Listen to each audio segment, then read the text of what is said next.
नमस्कार दोस्तों, आप सभी का स्वागत है टेक्नोलॉजी कीड़ा चैनल में। और जैसा कि मैंने आप लोगों को बोला था कि आज हम लोग लाइब्रेरी फंक्शंस के बारे में पढ़ेंगे। लाइब्रेरी फंक्शंस का मतलब होता है जो पहले से ही सी की लाइब्रेरी में एग्जिस्ट होते हैं वो फंक्शंस। तो हम लोग लिख सकते हैं वह फंक्शंस या वो फंक्शंस जो कि सी की लाइब्रेरी में पहले से ही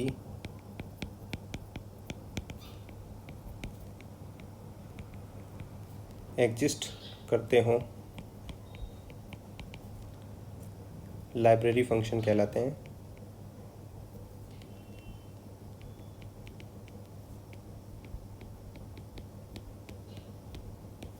ठीक है।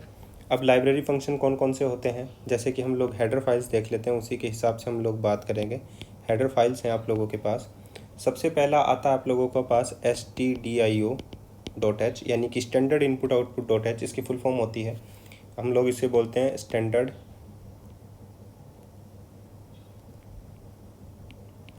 Input output function. ये स्टैंडर्ड इनपुट आउटपुट फंक्शन है। इनपुट आउटपुट से रिलेटेड जितने भी फंक्शंस होते हैं वो सारे के सारे इसमें बताए जाते हैं आप लोगों को। तो सारे के सारे इनपुट आउटपुट के जो फंक्शंस हैं वो इसमें एग्जिस्ट करते हैं stdio.h में। ठीक है, तो नाम से ही है standard input output dot H CO।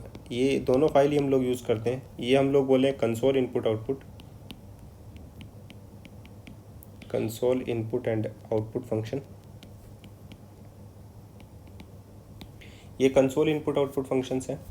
अब बात करते हैं हम लोग नेक्स्ट की, यानी कि math.h की। हमारे पास math.h भी होती है, आप लोगों को पता है, जिसमें मैथमेटिक्स जो हेडर फाइल्स होती है, मैथमेटिक्स ऑपरेशन जो होती हैं उनसे रिलेटेड होते हैं।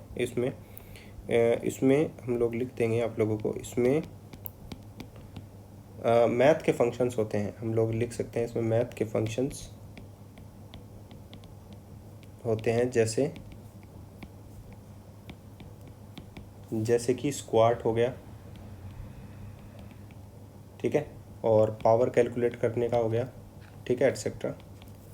नेक्स्ट आता है आप लोगों के पास ctype.h। सी टाइप का मतलब होता है आप लोगों के पास character handling files, character handling जितने भी फंक्शंस होते हैं हम लोग बोलेंगे करेक्टर हैंडलिंग फंक्शंस इसमें होते हैं। ठीक है, नेक्स्ट आता है आप लोगों के पास signal.h। ठीक है, तो सिग्नल से हैंडलिंग फंक्शंस जो होते हैं वो इसमें पाए जाते हैं, सिग्नल हैंडलिंग फंक्शंस।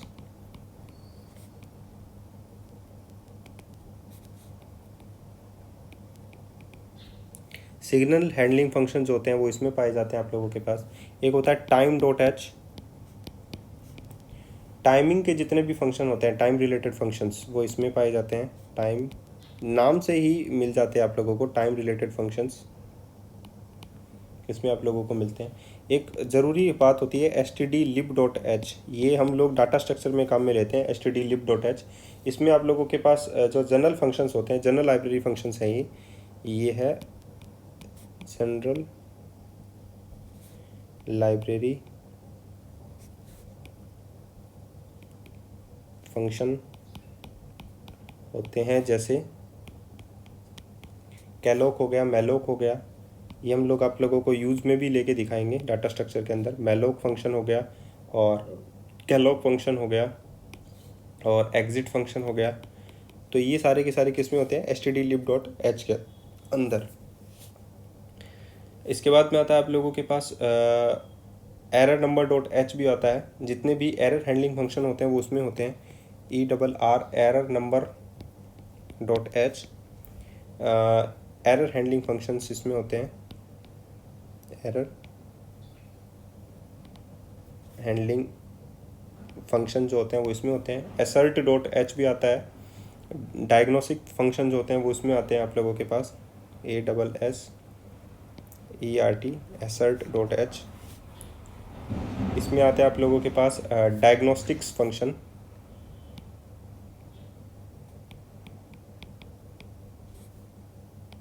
ये आता है डायग्नोस्टिक फंक्शंस इसमें होते हैं। लोकल डॉट एच भी आता है आप लोगों के पास। तो ये डिफरेंट टाइप्स के होते हैं। लोकल डॉट एच, इसमें आप लोगों के पास होते हैं लोकल फंक्शन।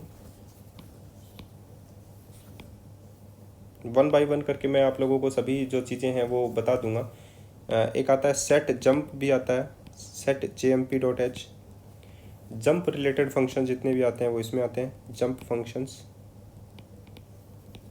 ठीक है, तो ये हो गए आप लोगों के पास कुछ फंक्शंस हैं लाइब्रेरी के जो आप लोगों को देख सकते हैं आप लोग। stdi.h है, conio.h है, math.h है, ctype.h है, signal.h है, time.h है, stdlib.h है, एरर नंबर है, assert.h है, local.h और set jump भी है आप लोगों के पास है। ठीक है, और अब हम लोग बात करते हैं कॉल बाय वैल्यू की और कॉल बाय रेफरेंस की। तो ये हम लोग नेक्स्ट चैप्टर में देख लेंगे, call by value, call by reference, क्योंकि ये जो फंक्शंस एक्चुअली में ये जितने भी फंक्शंस हैं हेडर फाइल्स के, ये आप लोगों को अलग से सेपरेट में ही देखना ज़रूरी होता है, और कॉल बाय वैल्यू और कॉल बाय रेफरेंस को अलग से सीखना ज़रूरी होता है। तो ये सारे फंक्शंस हैं। तो आज के लिए इतना ही, फिर मिलते हैं नए वीडियो के साथ। धन्यवाद।